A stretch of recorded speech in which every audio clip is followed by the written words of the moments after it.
DBX Season 6 has finally concluded, and overall it was a very solid season. With analysis portions I actually enjoyed, consistently good animation, and just some pretty good episodes overall. But what were my thoughts on each? Well, let's see. And of course, Biff is doing his own video on the topic, which I definitely knew before writing this, and it's definitely in my script. I'm definitely not ad-libbing this. You can go check that out, probably upload it on the same day, maybe, which will be linked in the end card and in the description, if I don't forget, which I very often do. Hopefully he'll have very different opinions to me, which probably not. So the first thing to address with this season is the analysis segment. For each episode, for the most part, they have a different co-host to the last for Ringmaster. This episode's is Boomstick, and the two have decent chemistry. It's probably better than Boomstick's chemistry with Wiz, at least in the current season. This analysis is not one of the standouts of the season though, and the fact that they show a lot of Gogeta versus Gogeta footage, while talking about Gogeta versus Vegito, it's kinda silly. As for the fight, it's fine. It's certainly not what I consider a standout showing for this season. The start of the fight before they go into their higher forms is painfully slow, and the sound design, it's not the worst, but it's not good. Once they go blue in Super Saiyan 4, there's a fine bit where they spin around the earth, teleport spam, and a really good sequence with the bluff Kamehameha and reality shattering, even if I don't like that they changed Super Saiyan 4 to blue because Super Saiyan Blue sucks. But even after the reality breaks, we get the really shitty ending. In Vegito's ending, we get this cool build up with slicing, and then it's just over now. But Gogeta's is even worse, where Vegito somehow gets affected by the Soul Punisher, which in the analysis they explicitly say only works on evil. Good job having the analysis there. And that turns Vegito into white silhouette PNG. Gogeta then turns into 3 PNGs with effects that don't move. Literally, he's got a still aura. The aura's not moving. Then there's just an energy effect, then Vegito dies. What a lame finisher. Maybe if Gogeta was actually fucking animated, it'd be cool. And I don't like these sprites, I'll be honest. Some people say they're JUS sprites, and they're not JUS sprites. These are actually LSW sprites, or Legendary Super Warriors.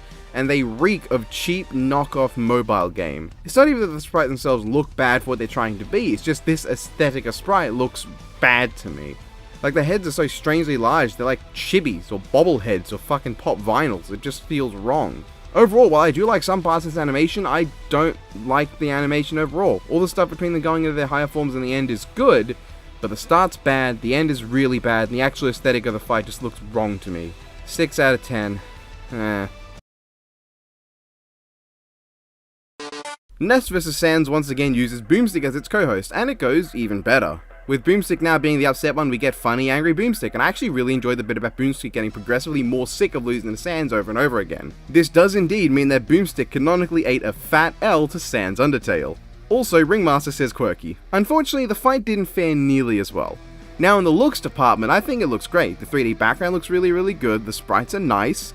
I mean, I'm not the biggest fan of Fathead Sans, but I'll live with it. And the way it shows the heads-up displays from Undertale and Earthbound is really cool. And I like how when Sans goes to attack, they have Ness's soul come out and turn blue, like the actual Undertale fight. Unfortunately, the fight itself is... the start's okay. I like the character animation when Sans just dodges all of Ness's volley attacks, but then they apparently forgot how to choreograph fights, because all that happens is Ness hits a few lasers, runs a bit, and dies.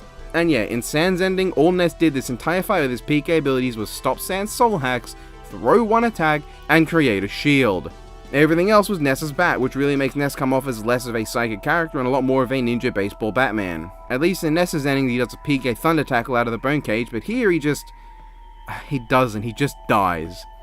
Like, wow, nothing happened here. This fight barely breaks the 30-second mark, and while I think the fight overall is worse to Gogeta vs Vegito, it's not that much worse. I don't know, give it like a 4 or 5.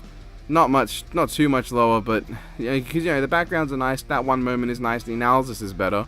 But it's barely a fight, and the entire battle is Ness hits some lasers, runs a bit, and then either decides to use his psychic powers or dies. White was not should never have joined. I regret every decision I've made today. And Ryu is a good episode. I'm blushing a little bit right now. This episode's co-host is Wiz, and he is my favorite of the co-host Ringmaster guests this season. It's the banter. The two play off each other very well. While Boomstick and Ringmaster are very similar characters, Wiz plays off Ringmaster the way he used to play off Boomstick, with actual banter, wordplay, and the two arguing, as opposed to nothing but slapstick, which is basically all we get nowadays. I just find these two the most entertaining duo to watch banter across this whole year of Death Battle, and I like how it ends with the two just picking a fight. Unfortunately, this is my least favorite actual animation of the season.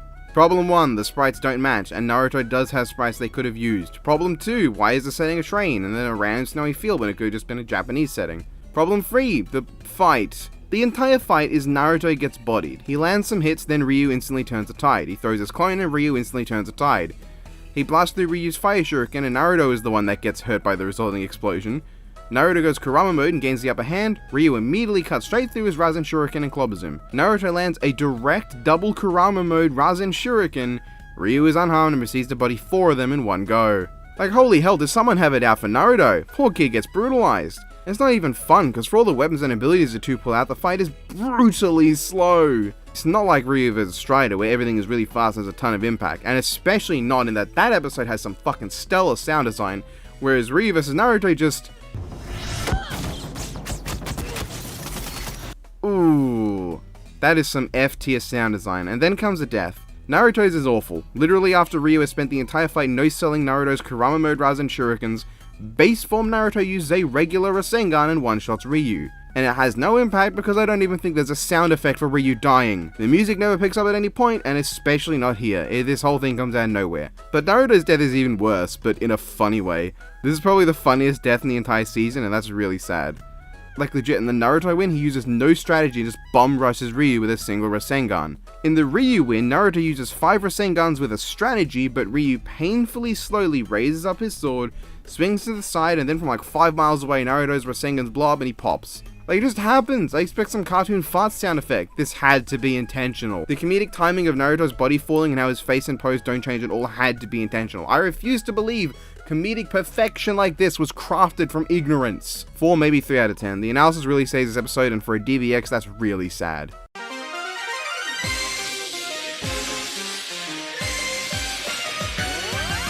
I'm sure by now people are wondering why I said this season is so good when I just spent the first 3 entries of this retrospective thrashing it.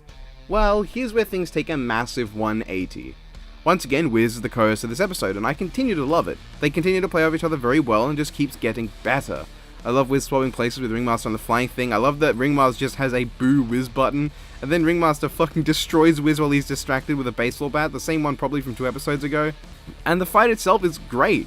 While Apocalypse's voice clips sound really silly sometimes and the sound design occasionally feels wrong, overall it's just really good. From the difference in speed between their regular attacks to the better usage of the pyramid setting than Jotaro vs Kenshiro or Strange vs Fate, and honestly, the fact that the only part I dislike is this weird Apocalypse throws Adam up and then very slowly throws his fists around him with some awkward sound effects moments. That's the only part I dislike. I mean, the fight uses giant Apocalypse and that's fucking cool. Adam picks up a pyramid and drills it into him, he fires a fucking laser and takes it out. Then comes the endings, and both of them are good. Apocalypse uses his weird body manipulation in a cool way, but then it does cop out by having the death off screen. At least the concept is cool. Adam's though is just brutal. He blasts Apocalypse over and over again, rips him in half, rips off his arm, takes out an entire pyramid while shooting him, and then steps on his head and there's a lot of blood. Maybe the analysis shouldn't have brought up Apocalypse's regenerative powers then, Regardless, this is a really good episode. 8 out of 10. I really enjoyed it, and this could be a great death battle if it was to happen. This episode's co-host is Boomstick again, and it's fine. The analysis isn't much of a highlight, though there are some good jokes. I like the end where it gets a bit more chaotic, but the chemistry isn't there as much. But, I mean, yeah, the end is great. But damn the fight, man, that fight is excellent. From the start, it begins with the sun getting shot in the face, then Daffy getting shot in the face with a fun little not quite fake out with a Hermione vs Juggernaut reference and Daffy getting really pissed. It's just some classy Looney Tunes-esque lunacy, and I love it. And the fight continues with cartoony nonsense, with Daffy plugging up Donald's gun, Daffy dropping a piano on Donald, Donald just decking Daffy, which is just strangely funny to me. He turns him into a literal ball and just dunks him. Then it goes completely off the rails with Scrooge McDuck, Duck Dodgers, Darkwing Duck, and even Geese Howard and the horrible goose from Untitled Goose Game showing up. The ducks all get into a brawl where they drag in a duck from Duck Game, and it's just great. Donald and Daffy straight up open the animation and leave the dust fight before we finally reach the end, where it's just excellent on both sides. Daffy one-taps everyone with Donald's shotgun, which would be really lame if it weren't for the great little bit where Bugs Bunny trolls Daffy, the Duck Hunt dog gets a cameo, and Bugs talks to the audience. Bugs even shows up in the ending vote tally bit in Daffy's place before the percentages show up. Donald, however, is equally good in the opposite direction, going for an absolutely absurd flare that shatters the entire galaxy before Daffy says funny Corona Carnage line and dies. Love it. It's a phenomenal episode, a 9 out of 10, only really held back by the fact that I don't really find the analysis that great, and some of Daffy's deliveries don't do it for me. That's rough, buddy. This episode has Dummy, and as a co-host, he's better than Boomstick, not quite as good as Wiz, but still very good. He bounces off Ringmaster very well by not bouncing at all, and genuinely plays off a Ringmaster better than he does Wiz and Boomstick. This episode also has a better dad joke than any of the ones in Zuko vs Todoroki by not having an actual joke, and that being the joke. You know what else is better than Zuko vs Todoroki? The fight. The fight is quite good. My biggest issue until the ending is the setting. I haven't seen Fullmetal Alchemist, but I never pictured it in this time period, and in Zuko's case it feels more like a Legend of Korra time period than Last Airbender. But the actual fight not only has more interesting choreography than Zuko vs Todoroki, but Zuko is animated well. Like when Zuko starts wailing on Roy in physical combat, that shit's smooth, and despite Roy's entire fighting style being finger snapping, he actually plays over Zuko very well, and the bending in this episode is far more dynamic and interesting than any Atla death battle. Of course, you got things like Zuko flying around and just shooting fire a lot, but they managed to not only have a physical beatdown, and the closest you can get to a beam clash with a character like Roy, but a flying battle with a great sense of speed and a conveniently placed second truck, and even more convenient thunderstorm that I love the inclusion of. The absolute highlight of this fight to me is Zuko catching and redirecting the lightning straight at Roy, who takes out the wheel of his truck and sends them both crashing. Then we get the ending, and Zuko's is not great. We get the one really janky puppet animation bit when Zuko throws his fire, and while the bending does look actually kinda cool here with Zuko punching the flames and redirecting explosions back at Roy, Zuko's swords come the fuck out of nowhere, he just pulls them off and slices Roy a bit, then fucks off. It's really abrupt, and while I like the inclusion of his swords, I wish they didn't come out of nowhere, and god, this is way funnier than they intended. But Roy's ending's fucking brutal. Guy takes out Zuko's eyes, peppers him with explosions, takes off his limbs, and then annihilates him with a final snap. Shit's an awesome ending. Episode overall is a solid 7, it's pretty damn good, but the analysis is kind of what carries it as well. It's overall a really good episode. Witness my infinite power! This episode has no co-host. Instead, it has a delirious Ringmaster playing as both of his co-hosts. And while I do kind of wish it was the actual Wiz and Boomstick because I like how they played off each other during Death Race, the analysis is still good. I mean, I like Ringmaster pretending to be Wiz and Boomstick and playing out his own fight between the three as he slips into insanity. Okay. And then the fight happens, and it's good, I guess. The sprites don't particularly match, but the actual fight is decent. The sound design is really shit at points, like really bad. But it's could be worse. The first bit is... okay, the highlight of this fight is this shot. This borderline Season 8 shot where Billy gets launched across this lake in a tracking shot that, you know, looks good. He then gets overwhelmed by ice as Mercury freezes the lake, which, you know, makes use of the setting, and I really like that. Then Billy starts wailing on her. I like this little bit where he stops just to posture. That's very, very Power Rangers. Unfortunately, this is one of the worst bits in terms of sound design, and Mercury's really tiny in this entire sequence. That's really distracting. Look how small she is, and listen to these. These sound effects are like hitting people with a wet towel, not the sounds I expect from punching someone. Billy has this really dramatic hand reveal of his gun coming out, even though this is the second time he's done so, and he just fires a single shot. I'm not gonna lie, Huan, that was extremely funny, and I don't think it was meant to be. Then Mercury fires water with a harp and hits Billy, but for reasons I might just not understand, she hits herself with it? I don't remember that in the analysis. Why did she do this? Was it meant to be Billy's spear doing that? I don't get it. Then we get the ending. Billy's is fine but kinda lame. He stabs her once and then she hits herself and explodes. Maybe if she hadn't hit herself a moment ago with a much stronger hit, I could believe this being enough to kill her, but no. Mercury's ending is brutal though. Fills Billy up with water and he pops like a fucking zit. Jesus Christ. You know, it's a decent episode. 6 out of 10.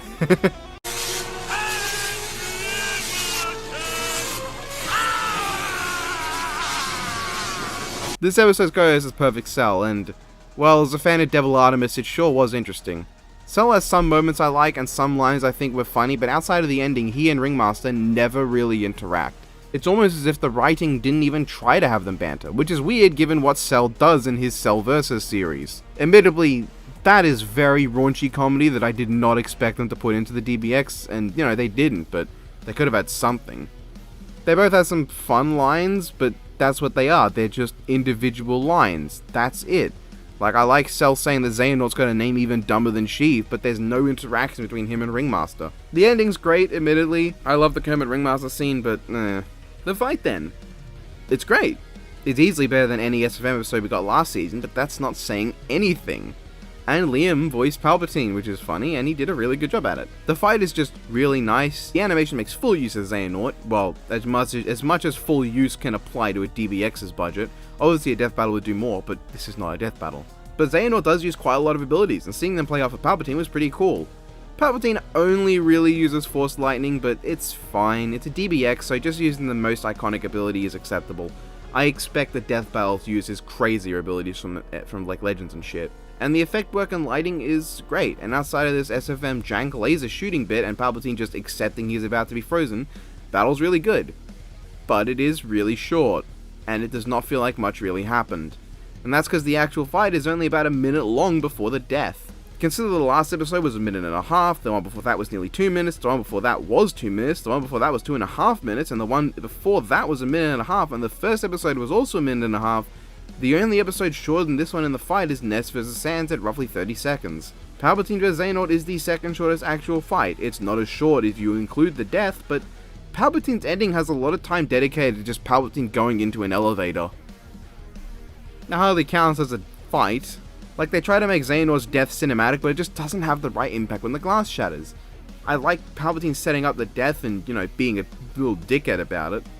But, if the cinematic thump was louder, and instead of the music continuing, it just went to complete silence with an echo on the final note of the song, that would have had more impact to it than just XEHANORT's ending, meanwhile, is much better as a death, with this really cool shot of Palpatine having his own Kingdom Hearts erect stained glass pillar, but then you don't even get to see Palpatine die, which, So overall, while this is a really solid episode, with a ton of magic being used by XEHANORT to play off of the lightning, and the animation is almost none of the usual SFM jank, which is based as fuck, Liam doing a good Palpatine and talking about the death battle with Ben 10 in his final rambling during the ending card being funny, it's just short. It's too short, I feel. And I know it's a DBX, but it's short for a DBX.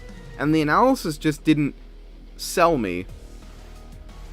8 out of 10. Or baking cakes in the kitchen like any good woman should. This episode has Baby Vor. GOOMBA vs KOOPA 2's co-host is Jocelyn the intern, and honestly, the novelty of Jocelyn returning at all is basically what makes the analysis for this longtime Death Battle fan. I was there for the entire run of Deska Death Battle, and I guess the entire run of Death Race, and I guess the entire run of Death Battle. Oh my god, I'm a versus community boomer.